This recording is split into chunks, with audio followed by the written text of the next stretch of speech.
So yan na nga mga kabarangay, for today's video magtatamang linis at ligpit muna tayo sa ating tambayan. Ayan, at ako'y nagsimula ng magwalis.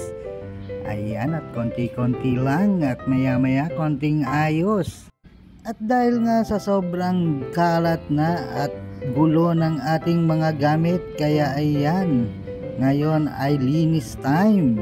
At dahil nga sa ilang araw tayong hindi nakapagwalis at dahil nag-ayos pa rin tayo ng ating bagong setup, kaya ganyan kagulo ang aking tambayan. Dahil sadyang masarap nga talagang tumambay dito sa may terrace dahil mahangin at malamig. Lalo na kung ang iyong pagtatambayan ay malinis at maayos, ay napakasarap tignan at nang maaliwalas habang nakatitig ka sa iyong mga alagang isda. At dito nga inaayos ko na ang mga basahan na ginagamit ko sa tuwing mababasa ang sahig pag ako'y nagwa water change. Ayan, at biglang bumagsak ang aking camera. Dahil nga pala nandyan ang aming aso at atras ng atras ako'y habang nagwawalis, kaya naatrasan niya ang aking pinagpapatungan. At ayan na nga, aking itinayo na ulit at pinagpatuloy ko na ang aking pagwawalis.